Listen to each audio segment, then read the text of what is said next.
Buenas noches, saludarles. Licenciado. ¿Cómo les va? Buenas noches, Lick. Buenas noches. Buenas noches, licenciado. Bueno, ¿cómo están? ¿Cómo les va? Buenas noches, licenciado. Bien, gracias a Dios, licenciado. Qué bueno. Bien, gracias, Lick. Sí, está. La lluvia está por toda la ciudad, ¿va? O toda la república. Pero bueno, es la época. Al parecer, la situación que se generó el día martes en torno a la plataforma aparentemente ya está superada, pues ya hay más de 100 estudiantes, más de 200 ahorita conectados. Entonces, afortunadamente, pues ya se superó. Esperemos que no vuelva a dar otro problema más adelante. Ahorita, pues lo único que está pendiente es que nos indiquen si se va a poder utilizar el módulo para los exámenes parciales, que ya prácticamente en unos 15 días creo que estarán siendo programados. O si no, pues tendremos que utilizar otra plataforma. Sí se ve la presentación, ¿va? Sí, licenciado. Bueno, entonces vamos a iniciar nuestra charla de esta noche. Y uno de los temas más interesantes, no solo en el ámbito procesal penal, sino en todas las ramas del derecho, son las famosas garantías o derechos o principios constitucionales. Muchos autores coinciden de que o son derechos o pueden ser principios y también garantías, ¿verdad? Garantías porque la Constitución Política de la República, valga la redundancia, garantiza esos derechos inherentes a la persona humana. Y por lo tanto, pues se conciben también como derechos, o es decir, esas facultades que la ley suprema reconoce a todo sujeto, a todo individuo, desde, digamos, su nacimiento. Y por supuesto que estos derechos individuales son aplicables en el proceso penal. Por eso es que el tema se denomina las garantías constitucionales en el proceso penal. Porque como ya señalamos en otras oportunidades, que la Constitución recoge derechos individuales, derechos sociales y también la organización política del Estado. Pero nos interesa abordar lo atinente a lo que son los derechos individuales de toda persona que está siendo o va a ser sometida a un proceso penal. En ese sentido, entonces, vamos a desarrollar lo relativo a lo que es esos famosos derechos individuales. O, como les decía, para algunos autores, como por ejemplo Cabanelas, que es un jurista que escribió desde hace muchos años, e incluso pues tiene un compendio de diccionario jurídico, que es uno de los más usados y más conocidos, pues él dice que las garantías constitucionales son derechos, principios o garantías, que al final engloban el reconocimiento que la Constitución hace de derechos fundamentales inherentes a la persona humana. Y por supuesto, nos interesa conocer cómo es que esas garantías constitucionales o derechos individuales, al ser trasladados al ámbito penal y procesal penal, pues tanto los jueces como el Ministerio Público están obligados a respetar, están obligados a cumplir en todo proceso penal. Bien, en este sentido, entonces, los derechos individuales están recogidos en la Constitución a partir del artículo 3 al 46. Y, pues, por supuesto, abordar cada uno de ellos en forma individual, pues implicaría no solo una clase, sino saber cuántas, ¿verdad? Entonces vamos a sintetizar lo más elemental en cuanto a este tema. Si yo le pregunto a ustedes, ¿qué son las garantías constitucionales o qué son los derechos individuales? ¿Cuál sería, digamos, la definición o el criterio que ustedes expondrían en relación al tema?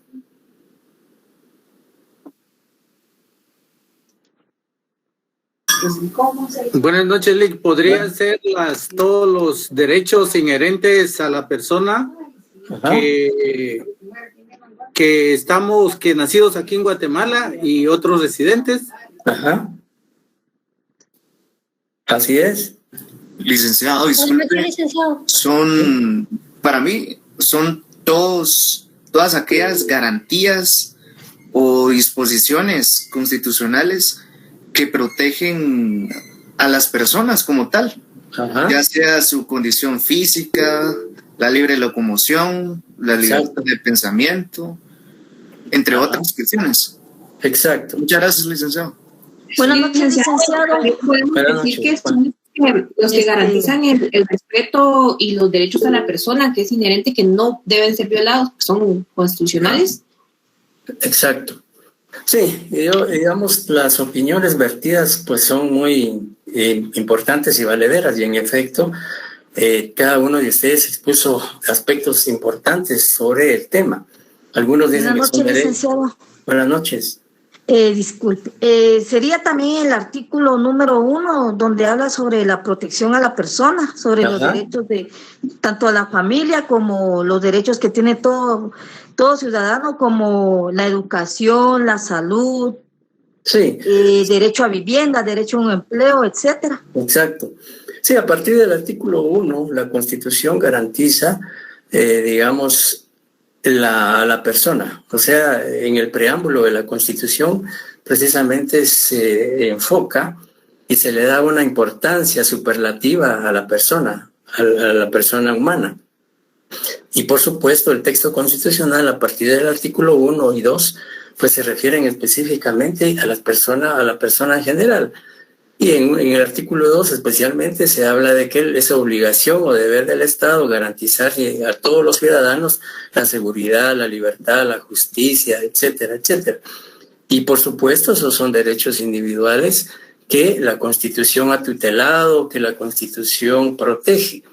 Por eso es que se llaman garantías constitucionales o derechos individuales, porque el término garantías nos da a nosotros la idea de que el Estado es el garante, el Estado es el protector, el Estado es el que tutela esos derechos individuales de las personas. ¿Y cómo es que el Estado va a tutelar, proteger esos derechos individuales? Pues lo tiene que hacer a través de un texto, en este caso el texto fundamental, que es la Constitución Política de la República de Guatemala. Y de ahí partimos de la Constitución, porque el Código Procesal Penal desarrolla precisamente estos derechos individuales en el proceso penal. Por eso es que hoy vamos a ver tanto lo que regula la Constitución como lo que regula el Código Procesal Penal. El Código Procesal Penal, a partir del artículo 1, desarrolla lo relativo a las garantías procesales. El Código Procesal le cambia la denominación, le llama garantías procesales porque son los derechos individuales que se van a desarrollar en todo proceso penal y que eso implica que esos derechos individuales que van a aplicarse, desarrollarse o se van a materializar en el desarrollo de un proceso penal, tanto los jueces, tribunales como Ministerio Público y toda autoridad que esté involucrada en un proceso penal tiene la obligación y la responsabilidad de respetar esos derechos individuales. Entonces, los derechos individuales que recoge la Constitución o que están plasmados en la Carta Fundamental se relacionan íntimamente con las garantías procesales reguladas a partir del artículo 1 al 23 del Código Procesal Penal.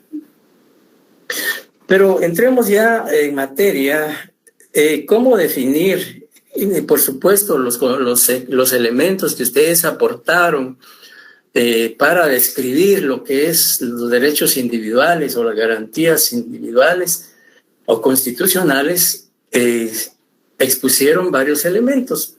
Sin embargo, hemos señalado aquí en la presentación una definición muy sencilla, una definición bastante comprensible en torno al tema. Y se dice que los derechos individuales recogidos en la Constitución o garantías constitucionales, dice, es el conjunto de derechos individuales. Es decir, se dice que son derechos individuales porque están asignados, atribuidos a la persona individual, al ser humano. O sea, si bien es cierto la libertad, por ejemplo, si hablamos del derecho, digamos, a la libertad, como decían ustedes, a la justicia, a la libre locomoción, derecho a la inviolabilidad de la vivienda, el derecho a no ser juzgado por tribunales no establecidos legalmente, etcétera, prácticamente esos son derechos que están atribuidos a cada sujeto, a cada persona humana. Por eso es que se dice que es un conjunto de derechos individuales inherentes a la persona humana. Significa que están prácticamente, podríamos decir que los mismos se atribuyen por el hecho de ser persona, por el hecho de ser un sujeto de, digamos, en un momento dado de relaciones jurídicas. Y en el proceso penal, sujeto a una relación jurídico-procesal que se desarrolla en el proceso penal. Y esos derechos individuales, digamos, inherentes a la persona humana, porque por naturaleza esos derechos pertenecen o corresponden a la persona. Y, por ejemplo, se dice que contenidos en la Constitución de la República. Por eso es que se llaman garantías constitucionales, porque están plasmadas en la Constitución. Y la Constitución expresa, digamos, en qué consiste cada una de esas garantías o derechos individuales. Y dice, los cuales constituyen una limitación al ejercicio de la coerción penal por parte del Estado y solo pueden limitarse en los casos expresamente señalados por la ley. Partamos de la idea de que todos los derechos individuales no son absolutos, sino en un momento determinado, procesal o jurídicamente, pueden ser limitados, pueden ser restringidos.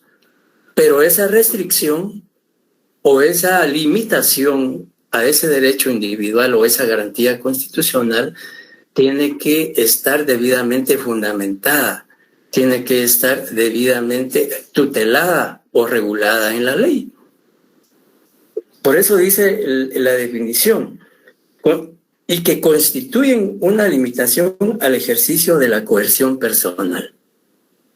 O sea, los derechos individuales o garantías constitucionales vienen a constituirse como digamos, podríamos utilizar un término tan común de protección hacia la persona, para que el Estado, en el ejercicio del jus puniendi o en el ejercicio de esa persecución penal a través del Ministerio Público, no incurra en arbitrariedades, no incurre en violaciones o transgresiones a la Constitución y a las leyes ordinarias del país.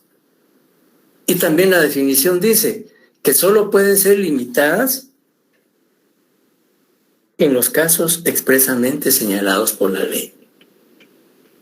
Por ejemplo, si habríamos hablado con antelación, pensemos en el derecho a la libertad. La libertad es una garantía constitucional que no debe ser vulnerada, que no debe ser transgredida. Pero pensemos en que a una persona se le imputa la comisión de un hecho delictivo y del resultado digamos, una persona comete un hecho delictivo, la víctima presenta la denuncia al Ministerio Público, a la policía o ante un juez, el Ministerio Público inicia la investigación y si del resultado de esa investigación el Ministerio Público recolecta medios, indicios que presuman la participación del imputado en ese delito, pues el Ministerio Público tendrá que pedir en un momento dado al juez una orden de aprehensión contra esa persona. Y si el juez, luego de analizar los medios de investigación que le presenta el Ministerio Público, y los argumentos que el fiscal en su momento presente, el juez toma la decisión si ordena o no la detención de esa persona. En el supuesto de que hay elementos suficientes para limitar esa libertad, el juez emite esa orden de aprehensión y la persona es detenida. Ahí prácticamente su garantía o su derecho de libertad se ve trastocado, se ve limitado, se ve restringido. Pero esa restricción obedece a la comisión de un delito a que se le atribuye o se le imputa. Y esa libertad está siendo limitada por una orden de un juez competente, que luego de analizar los medios de investigación que le presentó el Ministerio Público, decide limitar esa libertad. Ahí vemos un ejemplo claro de cómo esa libertad, que es una garantía constitucional que protege la Constitución, valga la redundancia, se ve limitada a raíz de la comisión de un hecho delictivo. Y así pues podemos pensar también en, digamos, el derecho a la justicia. Ya que una persona, en el mismo ejemplo, por un lado se limita la libertad del imputado porque se presume que ha cometido un hecho delictivo. Por otro lado, también la víctima que está siendo, pues, digamos, al haber promovido la denuncia, está prácticamente ejerciendo su derecho a que se le haga justicia. Entonces ahí vemos cómo tantos derechos fundamentales, en un momento dado, la misma Constitución autoriza o garantiza que sean limitadas. Si vemos rápidamente, alguien que por favor lea el artículo 6 de la Constitución para ver ahí cómo es que se limitan las garantías. Buenas noches, Liz. Buenas noches. Detención legal. Ajá. Artículo 6. Ninguna persona puede ser detenida o presa, sino por causa de delito o falta y en virtud de orden librada con apego a la ley por autoridad judicial competente. Se exceptúan los casos de flagrante, delito o falta. Los detenidos deberán ser puestos a disposición de la autoridad judicial competente en un plazo que no exceda de 6 horas y no podrán quedar sujetos a ninguna otra autoridad. El funcionario o agente de la autoridad que infrinja lo dispuesto en este artículo será sancionado conforme a la ley y los tribunales de oficio iniciarán el proceso correspondiente. Muchas gracias. Ahora veamos el artículo 2 del Código Procesal Penal.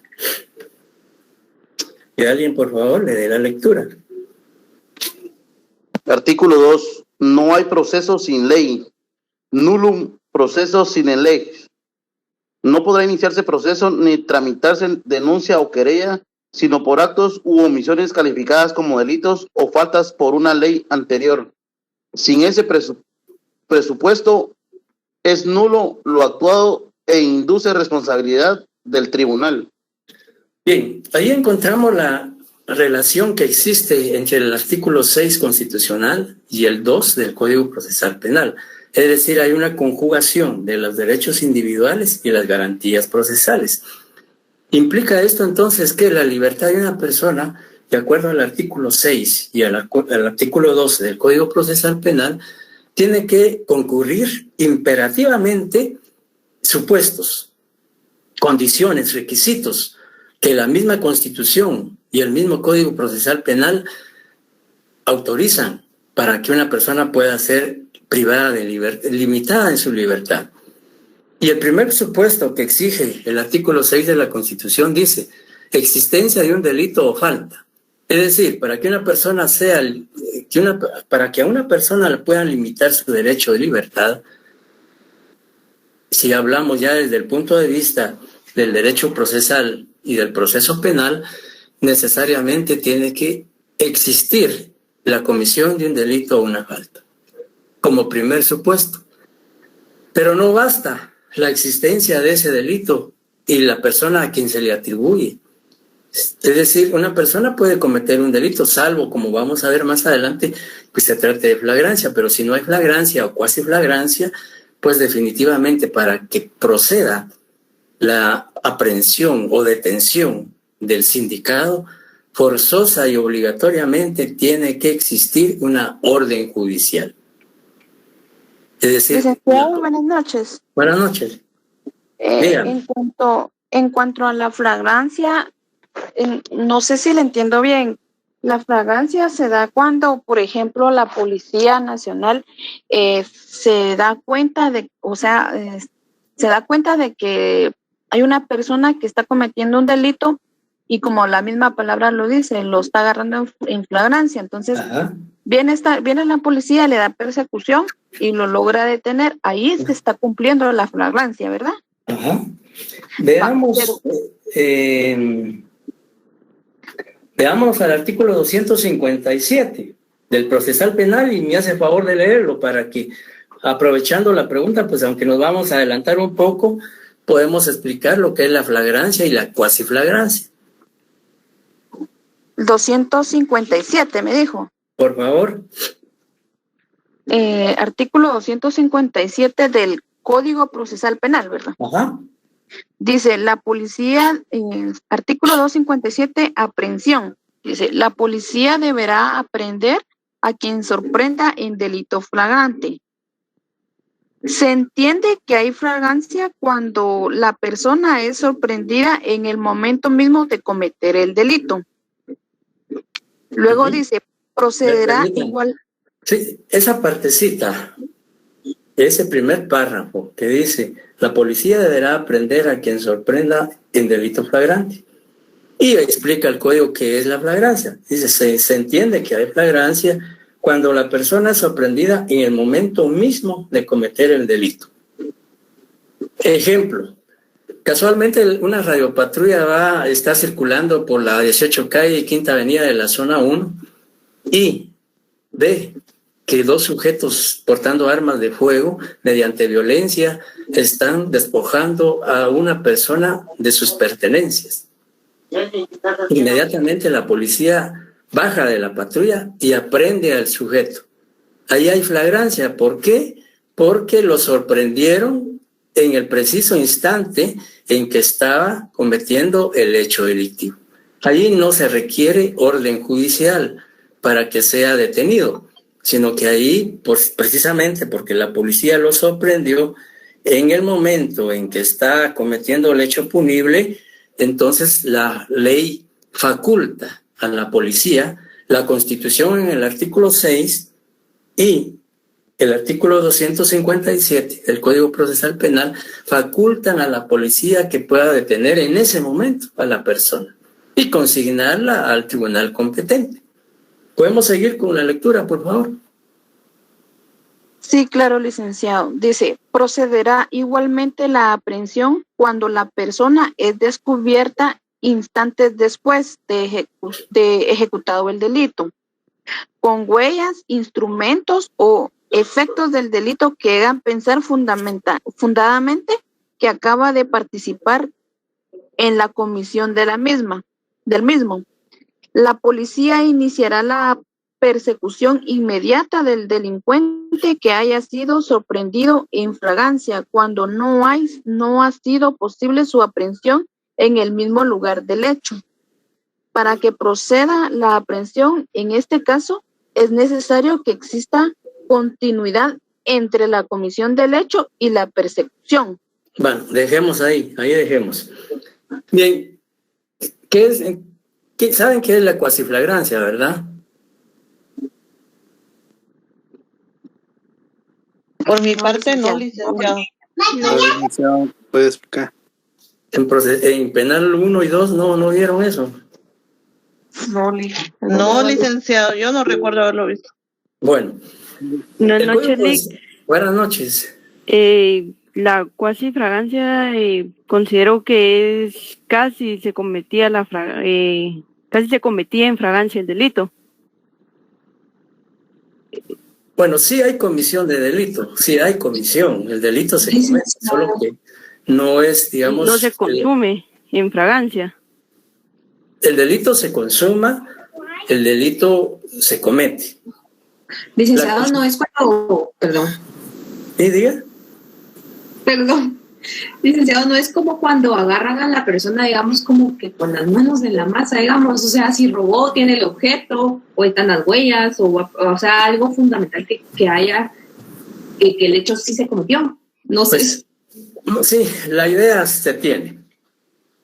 Bien, el Código Procesal Penal no habla de cuasiflagrancias, porque ese es un término que la ha acuñado algunos tratadistas en la doctrina.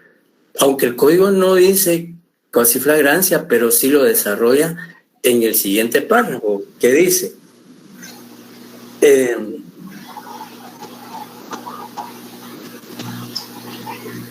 Desde donde empieza en el mismo caso, licenciado. Sí, dice en el mismo artículo 257, dice, procederá igualmente la aprehensión cuando la persona es descubierta instantes después de ejecutado el delito, con huellas, instrumentos o efectos de delito que hagan pensar fundadamente que acaba de participar en la comisión del delito. Entonces, ¿cuándo hay cuasiflagrancia? Existe cuasiflagrancia de acuerdo al Código Procesal Penal cuando la persona no es descubierta en el momentito en que está cometiendo el hecho delictivo. Pero en el ejemplo, vuelvo al ejemplo que planteé hace un instante. La policía, en el caso de la flagrancia, la policía lo sorprende cuando está despojando de sus pertenencias a la persona. Ahí hay flagrancia. Pero la policía está circulando por ese lugar y la persona ya consumó el hecho, ya despojó de sus pertenencias a la persona y, podemos decir, se retira precipitadamente o lentamente, como sea, y casualmente llega la policía y le dicen las personas que vieron la comisión del hecho, mire, la persona que va corriendo o las personas que van corriendo en tal lugar o van a unos 100 metros, fueron las personas que le robaron a esta señora. Y la policía inmediatamente los persigue.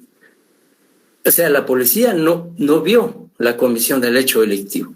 La policía no presenció el momento preciso en que el sujeto estaba despojando a la víctima de sus pertenencias.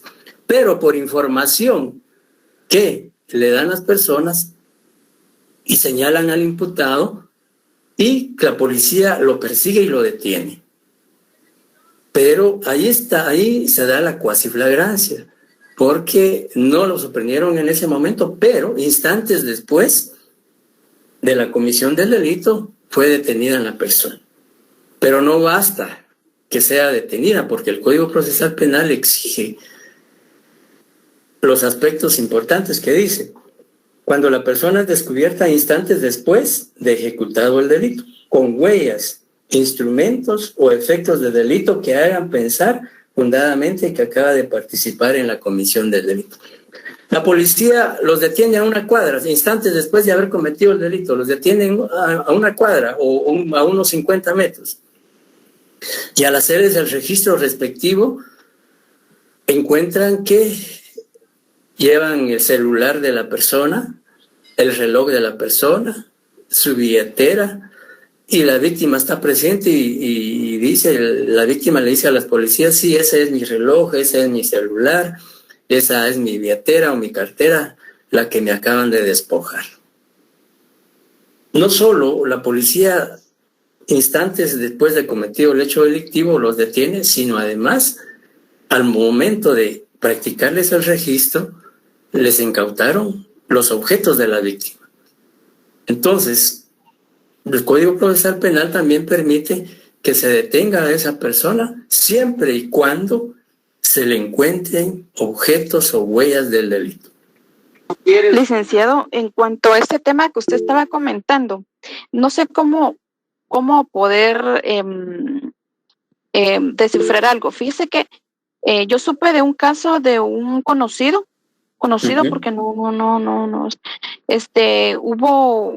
mataron a una persona en un lugar y pues esta persona andaba, por ejemplo, en zona 5. Entonces, a la persona que mataron fue por ejemplo, en Ciudad Quetal, ¿verdad? Entonces, justamente a las 5 fue el asesinato en Ciudad Quetal y la persona estaba en una parada, en una parada donde había cámaras y todo, tipo 7-5, cabal pasó la policía y él tenía que cruzar como que tipo un barranco para llegar a ver a su novia, ¿verdad? Resulta que la policía cuando la policía lo detuvo cruzando el barranco porque había una pistola tirada cabal en el barranco. Cuando lo sacaron en las noticias dijeron que lo habían agarrado en flagrancia, pero en realidad no fue así porque incluso la policía sacó zapatos del supuesto acusado y el acusado tenía sus zapatos que llevaba puestos y la vestimenta que llevaba puesta y la policía lo hizo a que se quitara la vestimenta porque a la policía le habían describido a una persona que iba con un pantalón negro y una camisa blanca. Y considero que muchas personas visten de ese color casi que todos los días y solo por la supuesta vestimenta la policía lo detuvo y pues al momento de sacar las fotografías en los medios de comunicación pues la persona poseía sus zapatos y nada que ver con los zapatos que la policía había mostrado. Le hicieron las huellas dactilares y salió negativo porque de hecho no fue así, pues pidieron cámaras al lugar donde él estuvo en la parada y de haber cometido él el hecho, él hubiera huido al ver a la policía ahí, pero vamos al hecho de que la policía también en muchas ocasiones por tal de venir encontrar un culpable, solo como que inventan ciertas pruebas. Claro, mire, en ese caso que usted plantea, según escuché, el asesinato u homicidio fue a las 5 de la tarde y la persona fue detenida a las 7 de la noche. ¿Así es? Sí, casi a las 8, licenciado. Bueno, ahí en primer lugar no hay ni flagrancia ni cuasiflagrancia, porque el Código Procesal Penal en la parte última dice: para que proceda la aprehensión en este caso, es necesario que exista continuidad entre la comisión del hecho y la persecución. Ahí en el ejemplo que usted plantea, no hay, insisto, no hay ni flagrancia ni cuasiflagrancia. ¿Por qué? Porque no se dio ese supuesto o ese elemento indispensable que exige el Código Procesal Penal, que dice que exista continuidad entre la comisión del hecho y la persecución. Ahí prácticamente se rompió la continuidad.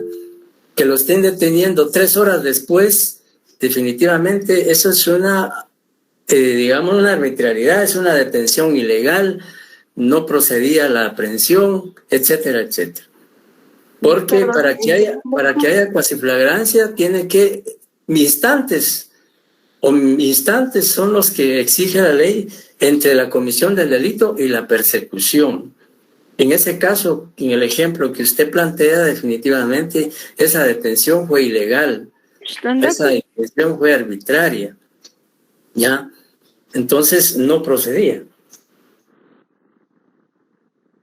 Porque la ley no permite eso. Es decir, así es, licenciado.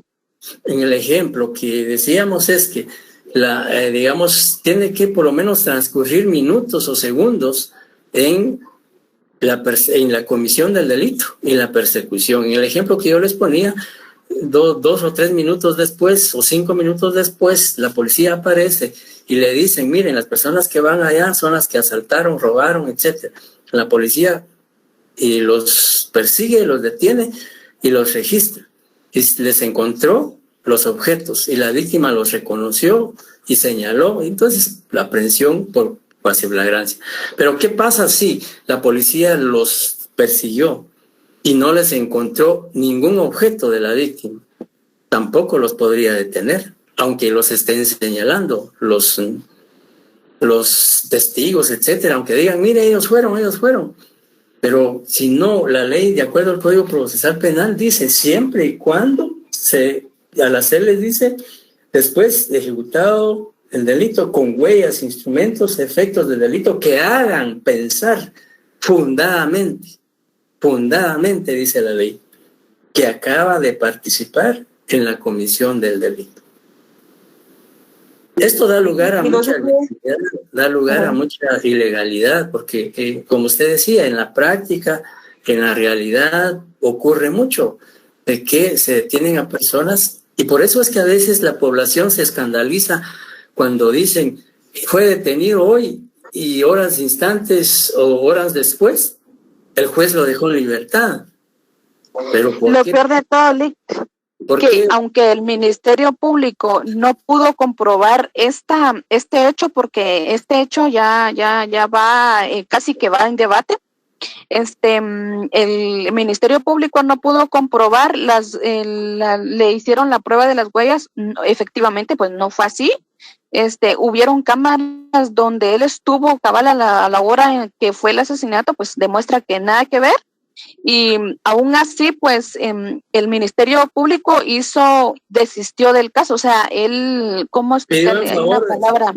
Lo que hablábamos en los principios de favor-libertad, que pidió en favor del imputado al no tener elementos suficientes para poder incriminarlo. El juez se enojó, se molestó, porque dijo que supuestamente el abogado defensor se había entendido con el Ministerio Público, cuando no es así. Entonces tuvo que cambiar de juez, ¿verdad? Y esto se alargó pues por la pandemia, ¿verdad?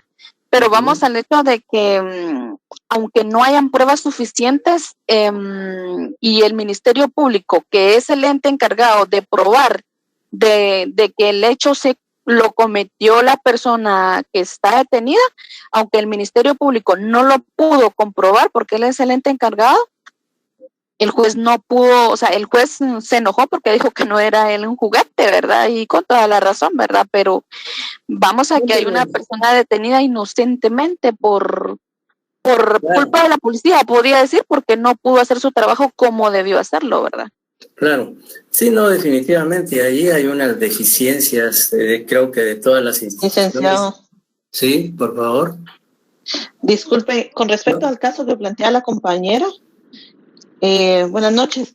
Con respecto al caso que plantea la compañera, en este caso, en el momento de la detención, se podría alegar una detención ilegal desde la primera audiencia. O sea, se presenta el abogado, indica, bueno, aquí no existe flagrancia, no existe, o sea, no hay delito, no existe. Claro. O sea, aquí lo que están haciendo es que yo los voy a contrademandar a ustedes porque están haciendo una detención ilegal con mi cliente.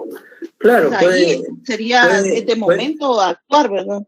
Por supuesto, puede, digamos, deducirse responsabilidades penales a la policía por detención ilegal, por abuso de autoridad, abuso de autoridad, ¿verdad? Etcétera, etcétera. Pero también el mismo artículo 6 de la Constitución, en el segundo párrafo, ¿qué dice? El artículo 6 indica detención legal, dice.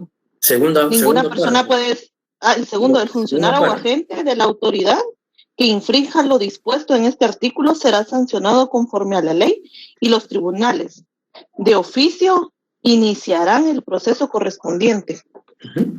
En el ejemplo que la compañera planteó, tanto el imputado como su abogado defensor, incluso el Ministerio Público, si determina que hubo una detención ilegal, que se transgredió el artículo 6 de la Constitución y el artículo 2 del procesal penal, y debieron haber planteado alguna denuncia contra los agentes que prácticamente intervinieron en esa aprehensión, porque la misma es ilegal, es arbitraria, hay una vulneración ahí de una garantía constitucional.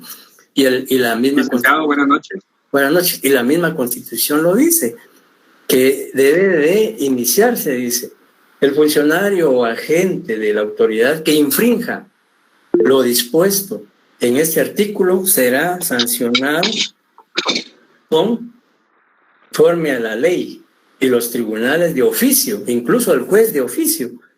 Si él determina que hay una detención ilegal, él debe certificar lo conducente al Ministerio Público contra estos agentes para que procedan a investigar si en efecto hubo o no detención ilegal. Y de haberse dado esa situación, proceder de conformidad con el Código Penal y Procesal Penal. Incluso el abogado que lleva este caso es un abogado de oficio, o sea, es un abogado del Estado, porque como defensa no hay pública. pruebas, exactamente. Ajá. Pues Con razón no lo han sacado porque hubiera pedido medida sustitutiva, pienso yo. y todavía está detenido. Sí, yo sé que todavía está detenido. Licenciado, pero disculpe, en este caso no se puede Ahí presentar caemos. una acción de amparo, ¿Perdón? diciendo o alegando en el aspecto de que está detenido ilegalmente. No, amparo no. Lo que procedería sería una exhibición personal. Una exhibición personal. Ajá. Miremos el Y artículo. también tengo otra duda, por ejemplo, y la medida sustitutiva que se le puede dar a este caso en el sindicato al momento antes de la primera declaración. Sí, dependiendo del delito, si el delito imputado de acuerdo al artículo 264 del Código Procesal Penal permite la aplicación de medidas sustitutivas, el juez debe otorgarla. Pero si el delito no otorga ese beneficio, entonces sí puede el juez limitar la libertad. O sea, todo va a depender del delito. ¿Ya? Bueno, muchas gracias. Digamos, si el delito imputado en esa primera audiencia permite, insisto, la medida sustitutiva, el juez debe otorgarla. Entonces, veamos lo que usted decía de la detención ilegal, el artículo 263 de la Constitución. Y si pudieran leerme el artículo 263 de la Constitución, dándole respuesta a lo que el compañero dice sobre la detención ilegal. Él me hablaba de un amparo, pero lo procedente es una exhibición personal, de acuerdo al artículo 263 de la Constitución. Artículo 263, derecho a la exhibición personal. Ajá. Quien se encuentre ilegalmente preso, detenido o cohibido de cualquier otro modo del goce de su libertad individual, amenazado de la pérdida de ella, o sufriere vejámenes, aun cuando su prisión o detención fuere fundada en ley, tiene derecho a pedir su inmediata exhibición ante los tribunales de justicia, ya sea con el fin de que se le restituya y garantice su libertad, se hagan cesar los vejámenes o termine la coacción a que estuviere sujeto. Uh-huh. Si el tribunal decretare la libertad de la persona ilegalmente recluida, ésta quedará libre en el mismo acto y lugar. Cuando así se solicite o el juez o tribunal lo juzgue pertinente, la exhibición reclamada se practicará en el lugar donde se encuentre el detenido, sin previo aviso ni notificación. Es ineludible la exhibición personal del detenido en cuyo favor se hubiere solicitado. Claro. Ahí entonces también el abogado, lo que pudo haber hecho el abogado defensor, si realmente hay una detención ilegal, plantear una exhibición personal, de acuerdo al artículo 263 del Código Procesal Penal. No sé si tienen a la mano o por teléfono pueden ver el artículo 82 de la Ley de Amparo y de Exhibición Personal. Si alguien lo ubica, que también le dé lectura para, digamos, relacionar distintas leyes. Artículo 82. Derecho a la exhibición personal. Quien se encuentre ilegalmente preso, detenido o cohibido de cualquier otro modo en el goce de su libertad individual, amenazado de la pérdida de ella o sufriere vejámenes, aun cuando su prisión o detención fuere fundada en ley, tiene derecho a pedir su inmediata exhibición ante los tribunales de justicia, ya sea con el fin de que se le restituya o garantice su libertad, se hagan cesar los vejámenes o termine la coacción a que estuviere sujeto. Muy bien, entonces ahí pueden ustedes relacionar lo que es la exhibición personal tanto en la Constitución como en la Ley de Amparo y Exhibición Personal, dándole respuesta a la inquietud que planteó el compañero. Bien, sigamos entonces. Ahora, otro supuesto que exige el artículo 6 de la Constitución para que proceda la restricción a la libertad, dice orden judicial. Ya vimos que el juez solo por orden judicial si no hay flagrancia. Dice en flagrancia, también dice otro supuesto que ya analizamos. Y algo importante que la misma Constitución señala es que los detenidos o aprehendidos deben ser puestos a disposición de la autoridad judicial competente. Es decir, que la policía, al aprehender a un sujeto a quien se le atribuye la comisión de un delito, sea por orden judicial o por flagrancia, tiene la obligación de presentarlo al juez que ordenó la orden de aprehensión, si es que hay orden de aprehensión. Y si es por flagrancia, deberá ponerlo a disposición o consignarlo ante el juez de primera instancia penal de turno que se encuentre en el lugar donde ha sido la detención. Y el plazo para poner a disposición del juez al detenido, según la Constitución, es de 6 horas. Y los detenidos no quedan sujetos a ninguna otra autoridad más que el juez. Y, digamos, de oficio, proceso contra la persona que infrinja el artículo 6. Bien, luego encontramos también, en cuanto a un derecho individual, el interrogatorio a detenidos o los aprehendidos. En el artículo 9 de la Constitución encontramos que para que una persona pueda ser interrogada en un proceso penal, bueno, partamos de la idea de que la Constitución prohíbe de que el detenido no puede ser interrogado por ninguna otra autoridad más que el juez. Si bien es cierto, cuando la persona es detenida, es interrogada en relación a sus datos personales, nombre, estado civil, nacionalidad, profesión, oficio, lugar de su residencia, ese no es un interrogatorio propiamente ya dentro del proceso penal. Lo que el artículo constitucional garantiza es que solo el juez es el único facultado para interrogar al detenido en relación a los hechos delictivos que se le están imputando. Por supuesto, cuando damos ahorita lo relativo a que la policía le debe hacer saber qué derechos tiene al momento de ser aprehendido, pues eso no se toma como un interrogatorio, sino una información que la policía le da al detenido. Entonces, para que una persona pueda ser detenida, pueda ser interrogada de acuerdo al artículo 9 de la Constitución, dice primero, el primer supuesto que se exige es que sea ante autoridad judicial competente. Es decir, la ley habla de autoridad competente porque no podía ser que un juez del ramo civil, un juez del ramo de familia, un juez del ramo laboral vaya a interrogar al detenido en un proceso penal. Por eso la ley dice juez competente y entonces se entiende que es un juez penal de los que están establecidos en el Código Procesal Penal. El juez tiene la obligación de escuchar al detenido dentro del plazo de 24 horas. El interrogatorio extrajudicial, como dice ahí, carece de valor probatorio. Si alguna autoridad pretende interrogar a una autoridad que no sea juez, pensemos en un fiscal del Ministerio Público que quiera interrogar al imputado sobre el hecho delictivo, ese interrogatorio no tiene ninguna validez. Y puede dar lugar a que haya responsabilidad también.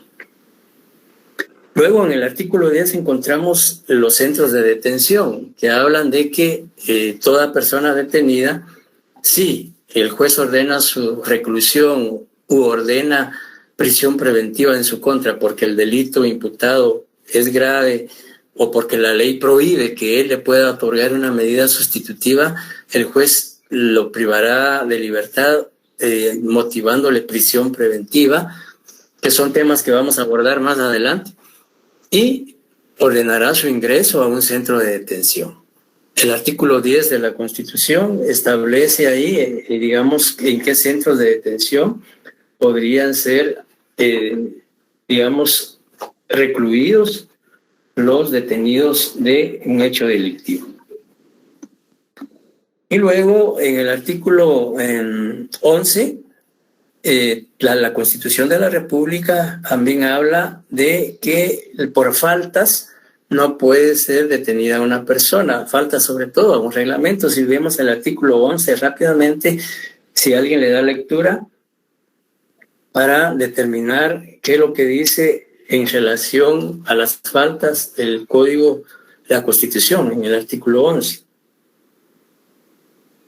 Artículo 11. Por faltas o por infracciones a los reglamentos no deben permanecer detenidas las personas cuya identidad pueda establecerse mediante documentación, por el testimonio de persona de arraigo o por la propia autoridad.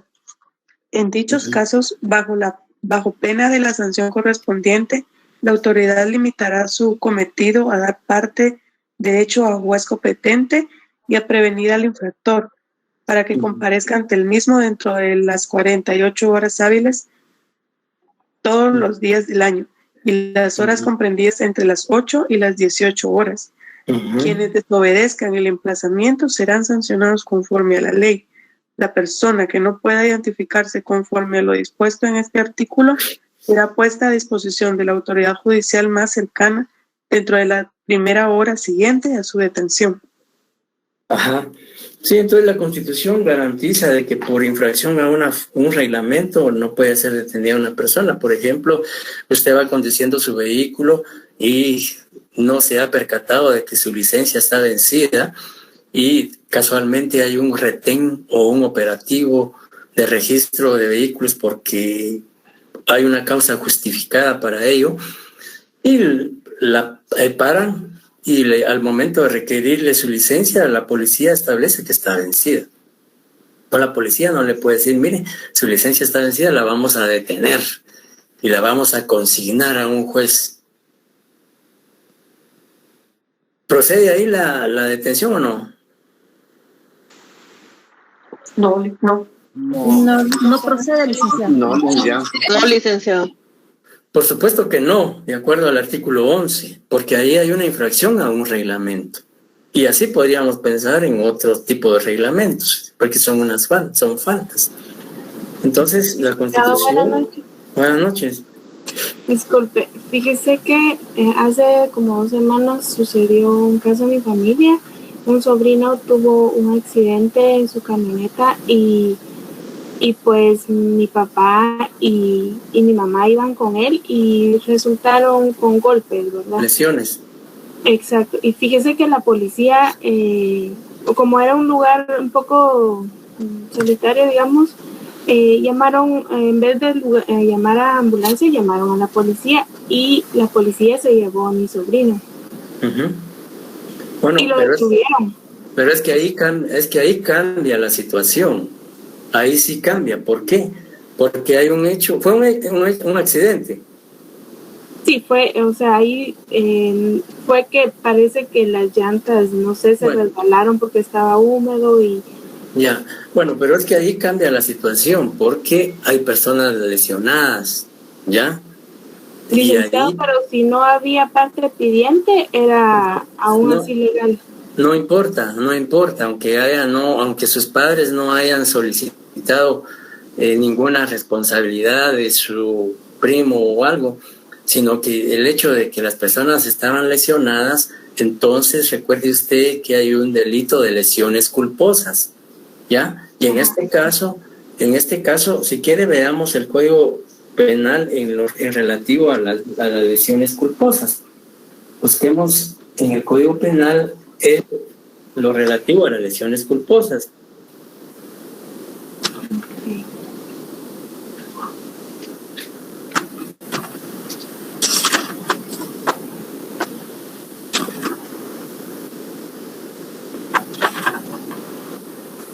Licenciado. En el artículo 150 del Código Penal, si alguien lo tiene ya, que le dé lectura.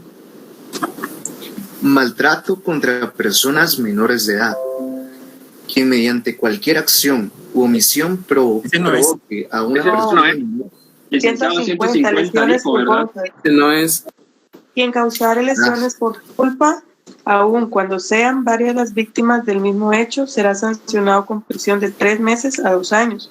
Si el delito fuera ejecutado al conducir vehículo bajo influencia de bebidas alcohólicas, drogas tóxicas o estupefacientes o estado de ebriedad que afecten la personalidad del conductor o en situación que menoscabe o reduzca su capacidad mental, volitiva o física, se impondrá al responsable, además de una multa de 5,000 quetzales a 25,000 quetzales, suspensión de la licencia de conducir de 6 meses a 2 años.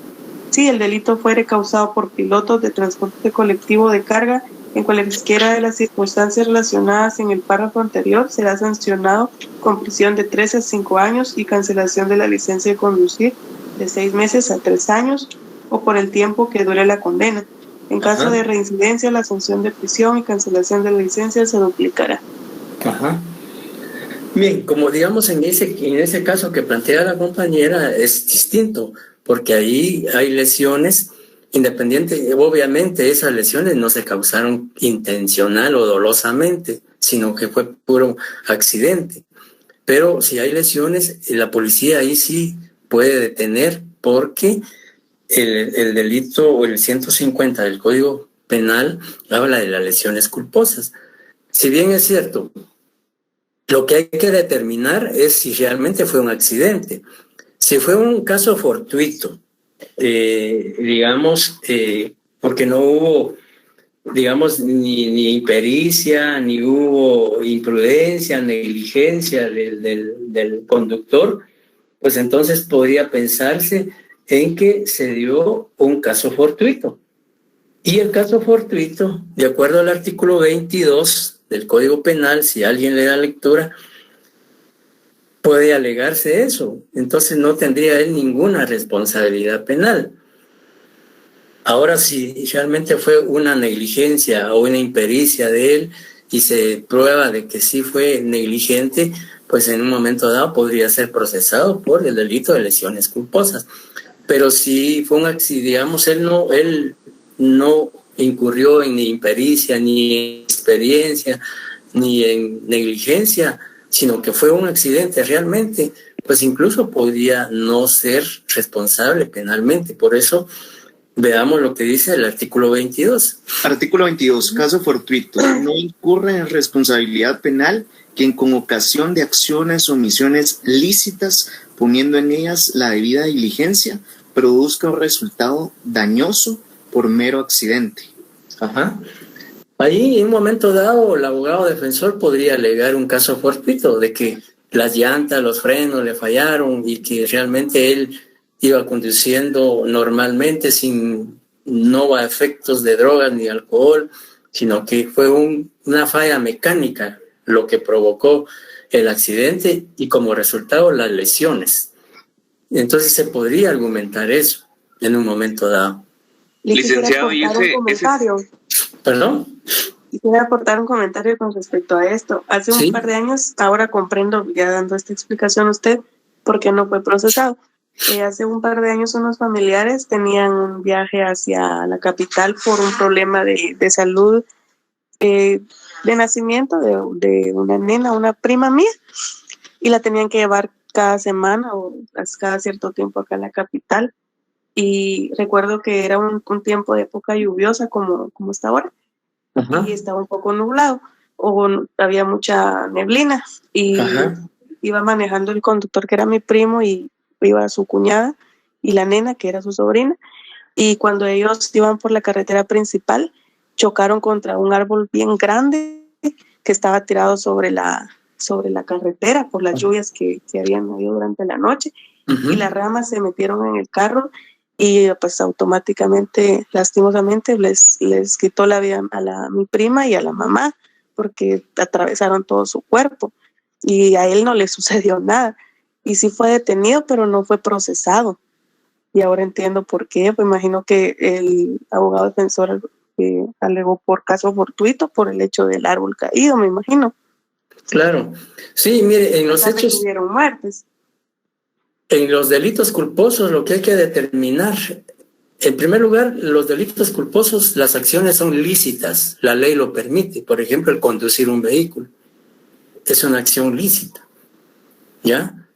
Y lo que hay que determinar es que no hubo una, inexperiencia. Por ejemplo, en el caso que el conductor no tuviera ni siquiera 1 o 2 meses o que tenga 1 mes de haber aprendido a conducir, que no tenga la experiencia suficiente para conducir en carretera, por ejemplo, o que él no, haya ido negligencia, de que haya ido con las luces apagadas y por eso no pudo percatarse de la existencia del árbol en la carretera.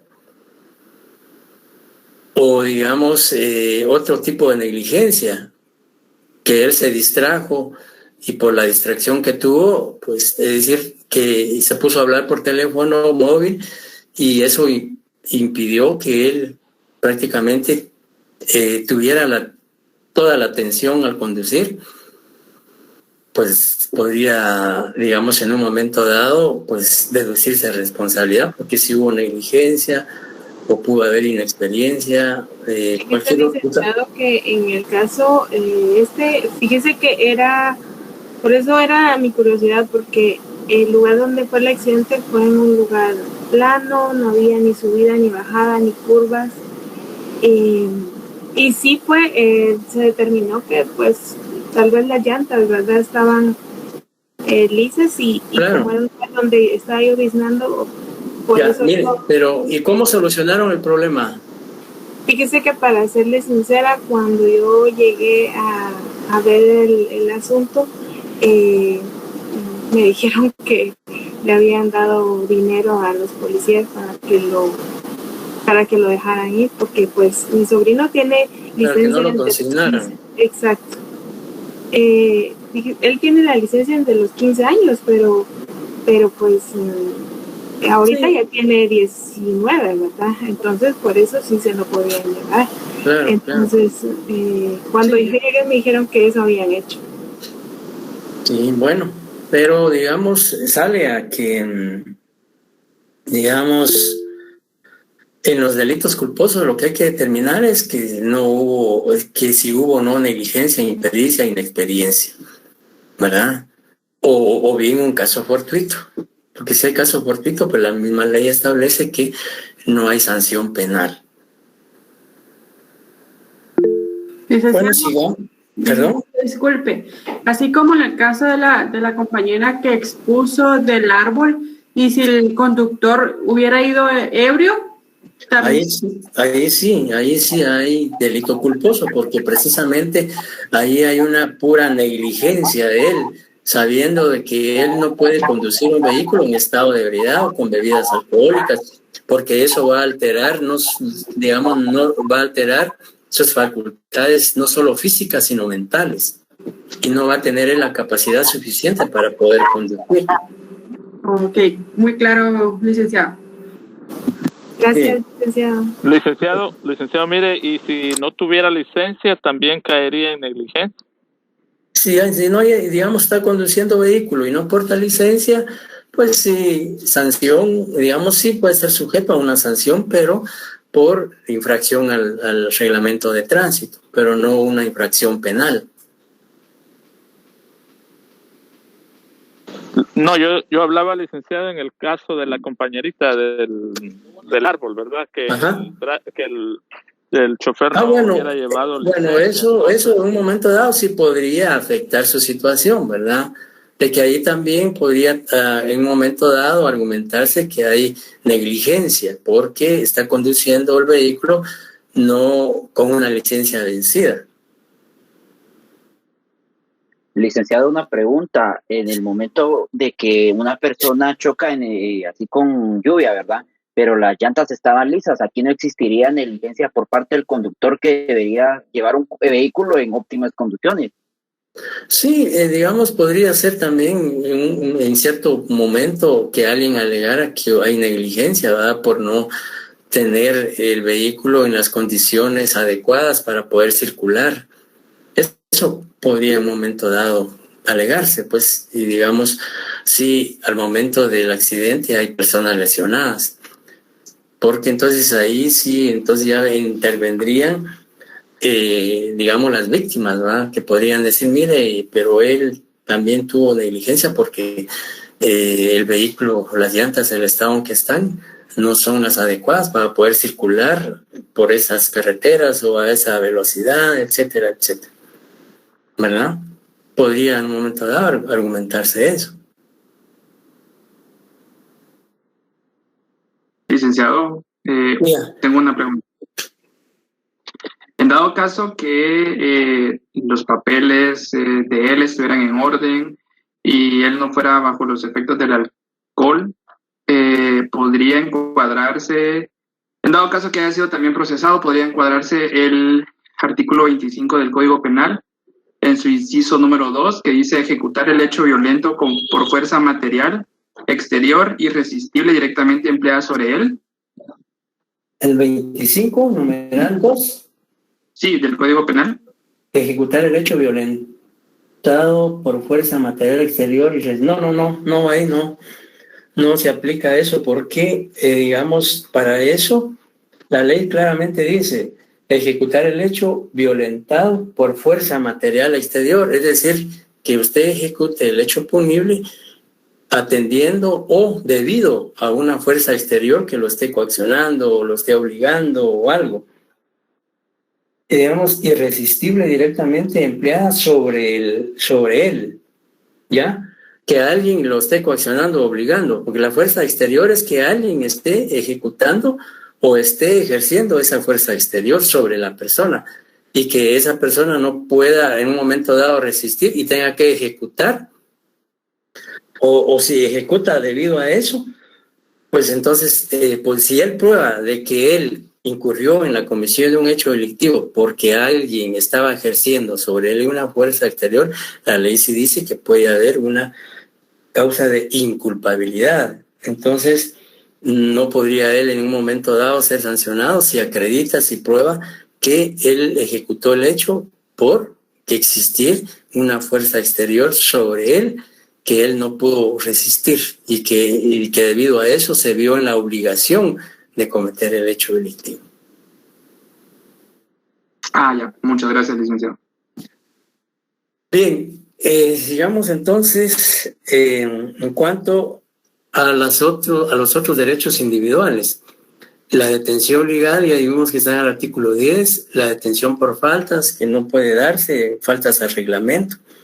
Derecho de defensa en el artículo 12 de la Constitución. Por supuesto, el derecho de defensa es uno de los más sagrados, por decirlo así, dentro del proceso penal. ¿Qué implica el derecho de defensa? Pues el derecho de defensa es la facultad que tiene el imputado de refutar, de oponerse a las acusaciones o investigaciones o de los hechos delictivos que le está atribuyendo el Ministerio Público. Y ese derecho de defensa comprende una serie de acciones, una serie de diligencias, una serie de requerimientos, una serie de peticiones ante las autoridades, no solo ante el juez, sino ante la policía, ante el Ministerio Público, etcétera, etcétera. O sea, el derecho de defensa es tan amplio que comprende cualquier circunstancia que atente contra los derechos del imputado en el proceso penal. Entonces, la misma Constitución, en el artículo 12, si alguien le da lectura, ¿cómo concibe el artículo 12 de la Constitución en relación a ese derecho fundamental?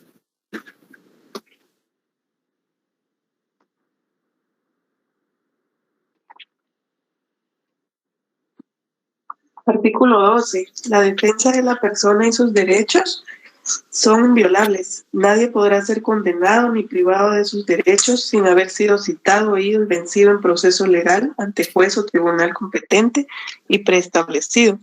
Ninguna persona puede ser juzgada por tribunales especiales o secretos, ni por procedimientos que no estén preestablecidos legalmente. Sí, ahora por favor el artículo 20 del Código Procesal Penal. Artículo 20, defensa. La defensa de la persona o de sus derechos es inviolable en el proceso penal. Nadie podrá ser condenado sin haber sido citado, oído y vencido en procedimiento preestablecido y ante tribunal competente, en el que se hayan observado las formalidades y garantías de la ley. Ahora veamos el artículo 8, numeral 1 de la Convención Americana sobre Derechos Humanos. Si lo tuvieran ahí a la mano.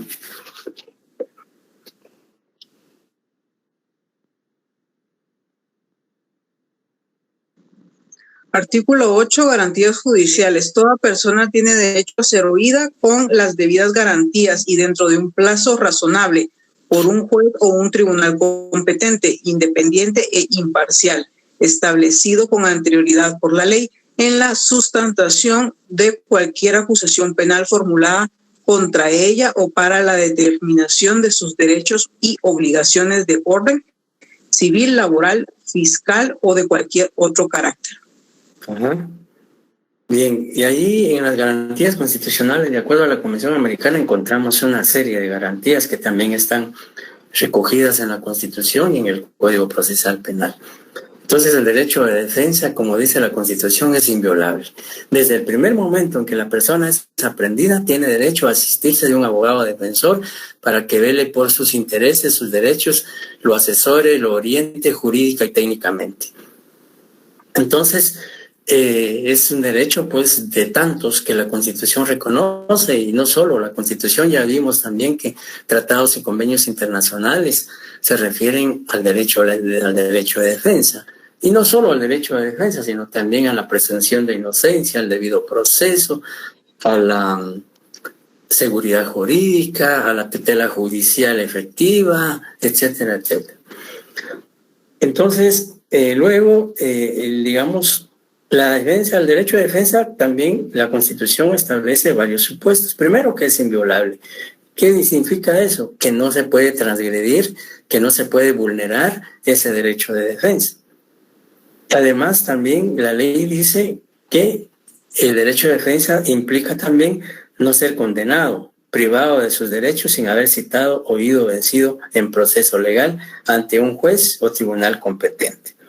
Definitivamente, para que una persona pueda ser condenada, que obligadamente tiene que observarse todo el procedimiento penal, todas las etapas, todas las fases, en donde sea respetado ese derecho de defensa y otras garantías constitucionales y procesales. Y luego también se dice que no puede ser juzgado por tribunales especiales o secretos, ni por procedimientos que no estén establecidos en la ley. Es decir, que toda persona detenida tiene que ser juzgada por un juez previamente determinado, previamente establecido en la Constitución, no, sino en el Código Penal o en el Código Procesal Penal. Ya vimos nosotros en el artículo 44 del Código Procesal Penal, en donde están los jueces competentes en materia penal. Y el Código Procesal Penal, en esa norma, artículo 43 en adelante, habla de que jueces y tribunales son competentes en materia penal. Y eso lo vamos a ver también en su momento. Luego de esto, pues también encontramos otros derechos y garantías, como lo son el establecido en el artículo 13 de la Constitución, que habla de los motivos para auto de prisión. Es decir, que la Constitución también exige qué requisitos debe de darse o concurrir para que una persona pueda ser privada de su libertad, o sea, se le dicte una prisión preventiva. Y el artículo 13 dice, el primer supuesto, información de la comisión de un delito. Es decir, para que una persona pueda ser privada de libertad, tiene que haber cometido un hecho delictivo. Luego, y por supuesto, tiene que concurrir también, dice, concurrencia de motivos racionales suficientes para creer que la persona detenida lo ha cometido o participado en él. Esto significa que no basta la sindicación, no basta la imputación o el señalamiento hacia la persona de haber cometido un hecho delictivo, sino tiene que haber, como dice la ley, concurrencia de motivos racionales. ¿Y qué significan motivos racionales? Que existan indicios, medios de investigación que vinculen, que relacionen, que incriminen al imputado con el hecho delictivo que se le está atribuyendo. Ejemplo, pueden haber testigos, documentos, pericias, prueba material, etcétera, etcétera, que el juez tendrá que valorar al momento de tomar una decisión de dictar auto de prisión contra el imputado. Y también se habla de la presunción de inocencia y publicidad en el proceso, que está regulado en el artículo 14 del Código Procesal Penal. En el Código Procesal Penal también y en la Constitución. En cuanto a la privación de libertad, realmente el artículo 259 del Código Procesal Penal habla sobre la prisión preventiva. 259 del Código Procesal Penal habla de la prisión preventiva y dice: se podrá ordenar la prisión preventiva después de oír al sindicado, cuando medie información sobre la existencia de un hecho punible y motivos racionales suficientes para creer que el sindicado lo ha cometido o participado en él. Ahí pueden hacer ustedes la relación en el artículo 13 de la Constitución o el artículo 259 del Código Procesal Penal. Y también puede citarse el 8 y 1 de la Convención,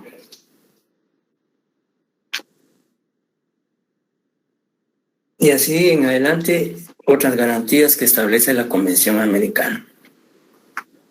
Y la presunción de inocencia y publicidad del proceso. La presunción de inocencia dice los supuestos: toda persona es inocente mientras no se le declare responsable judicialmente en sentencia debidamente ejecutoriada.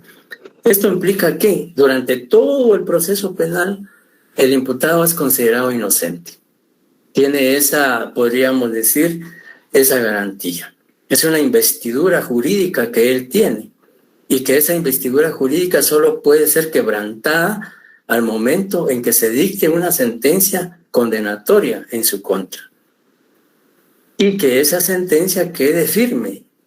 Como dice la ley, esa sentencia quede ejecutoriada, es decir, que contra esa sentencia ya no pueda plantearse o promoverse ningún recurso.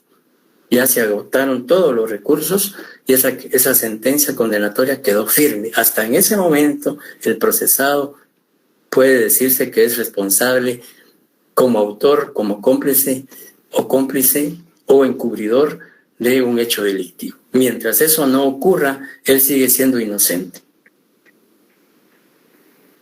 Y luego encontramos, dice, el detenido, ofendido, el Ministerio Público, los abogados designados por los interesados en forma verbal o escrita, tienen derecho de conocer personalmente todas las actuaciones, documentos y diligencias penales sin reserva alguna y en forma inmediata.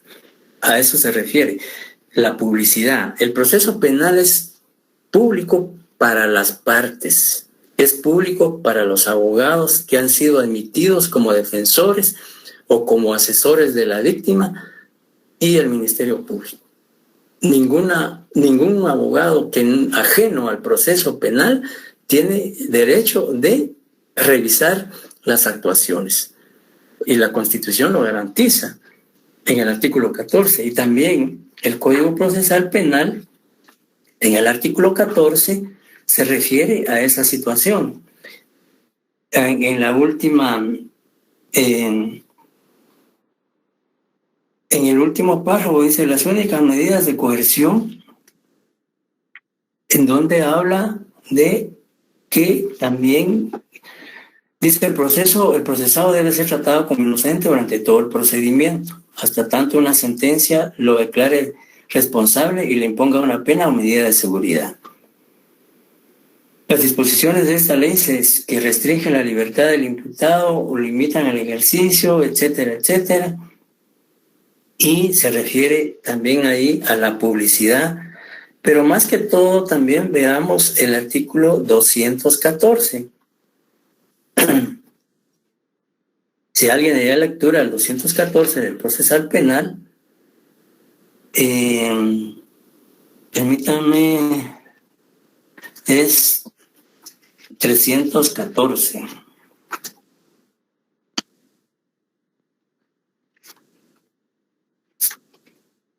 ¿Cuándo?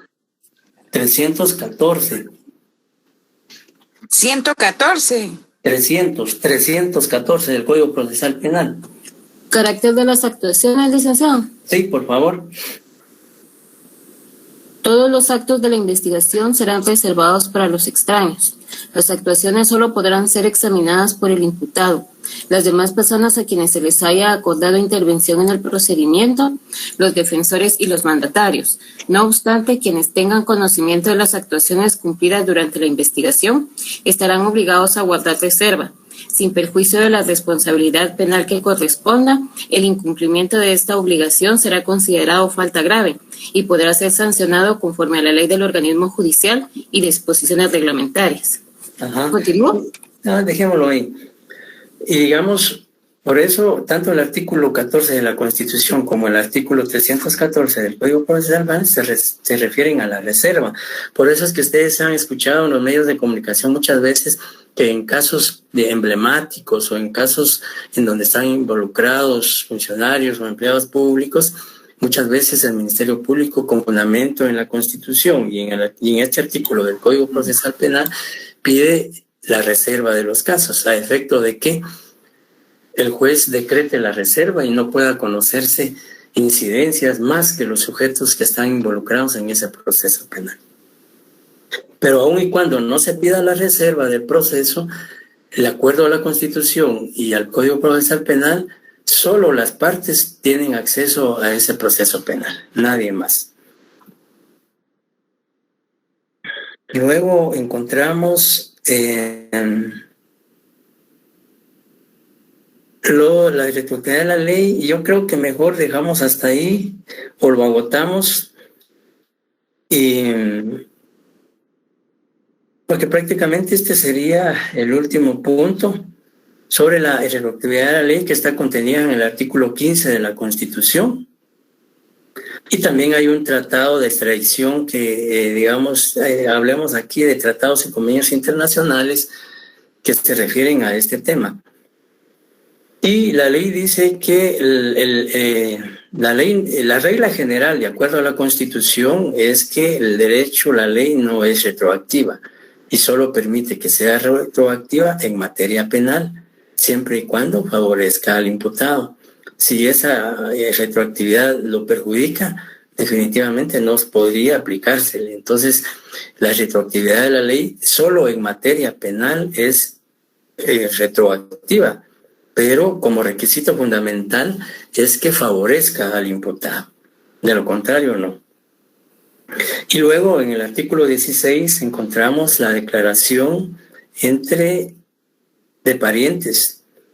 Y también en el artículo del Código Procesal Penal, en el artículo 15, encontramos esa garantía procesal. Es decir, que el artículo 16 de la Constitución, que habla de la declaración contra sí y contra parientes, también está tutelado en el artículo 16 del Código Procesal Penal.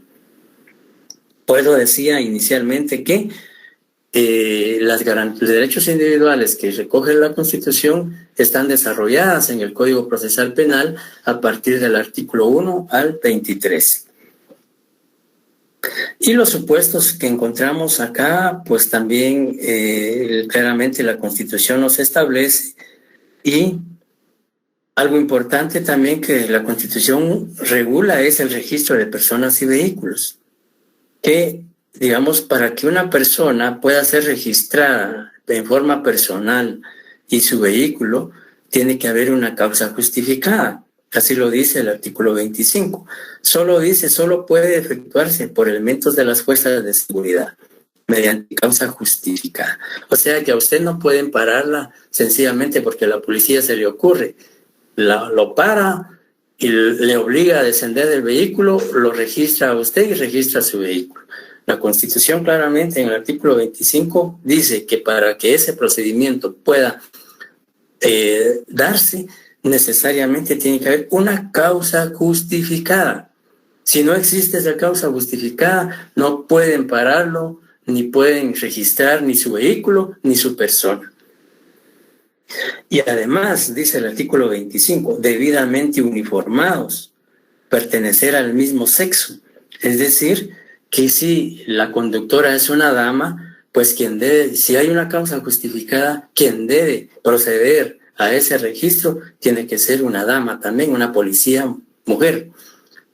Entonces, la Constitución garantiza eso. Y dice... Tengo una pregunta. Perdón, una causa justificada puede ser un puesto de registro. Ajá, imaginémonos que la policía estableció un puesto de registro en la zona 5 de la ciudad capital porque momentos antes hubo un asesinato o hubo un robo o algún hecho delictivo se cometió en el sector. Y la policía entonces, como dicen comúnmente, montó un operativo con el propósito de identificar a las personas y de tratar de determinar la posible participación o determinar a los sujetos que cometieron ese hecho. Pues ahí se justifica, ¿no? Y entonces pero lo si que un puesto de registro sin una causa, por decirle, sin una causa de algún hecho delictivo, como los que siempre vemos en las calles, Ajá.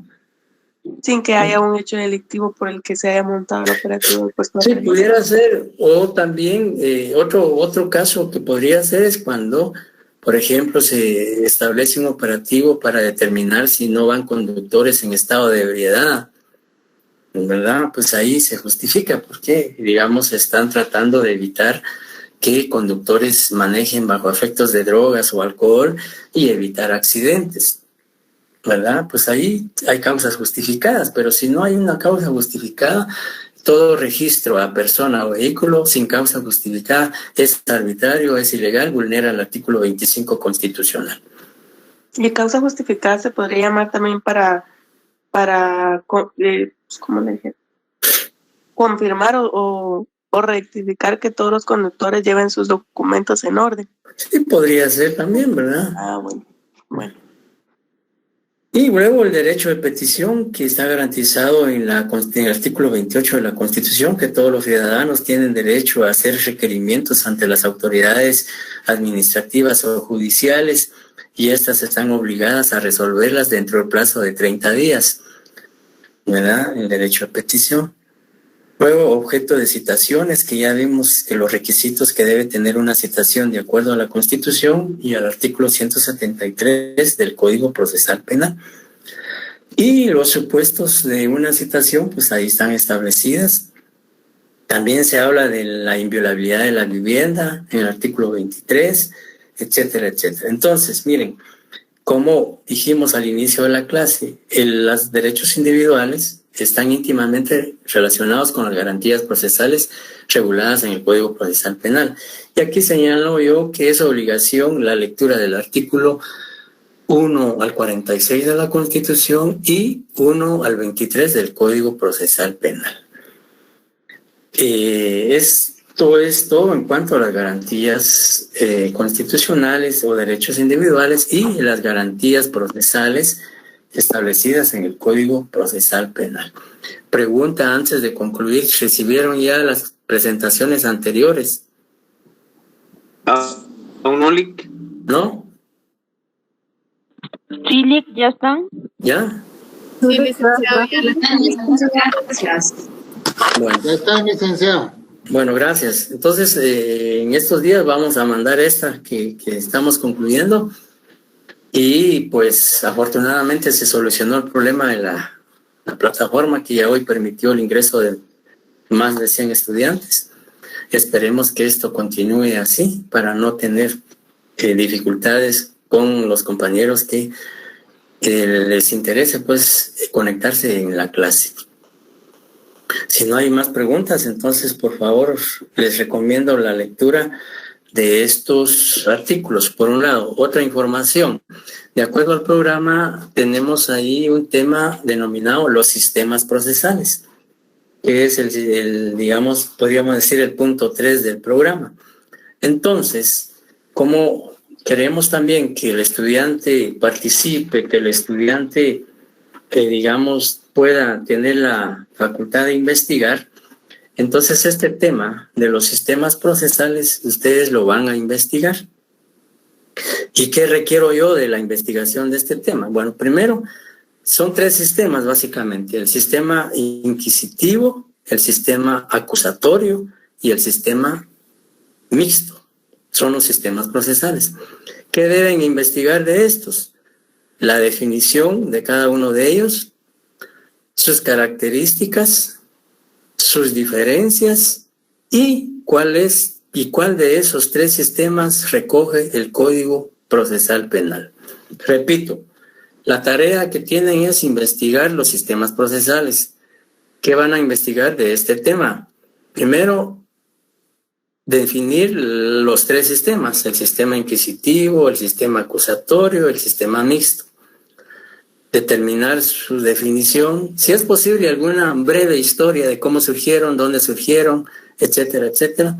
Su definición, sus características, la diferencia que hay entre los tres sistemas y cuál de los tres es el aplicable actualmente en el sistema procesal o cuál de todos recoge el Código Procesal Penal.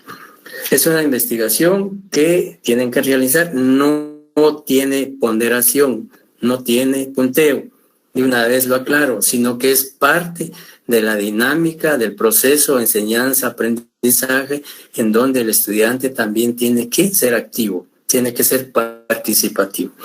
Y ese tema va a ser objeto de evaluación. ¿Estamos? Licenciado, solo una consulta. Dijo los artículos del 1 al 46 de la Constitución y el 1 al 23 o al 23. En la última parte de la presentación está. Ah, ok. Gracias, Lic. Bueno. ¿Entendido, compañeros? Sí, licenciado. Feliz noche. Sí. Bueno, buenas noches. Feliz noche, Lic. Feliz noche. Feliz noche. Buen descanso. Feliz noche. Gracias. Feliz noche, licenciado. Buen descanso. Feliz noche, licenciado. Buenas noches. Feliz noche. Buenas noches, licenciado.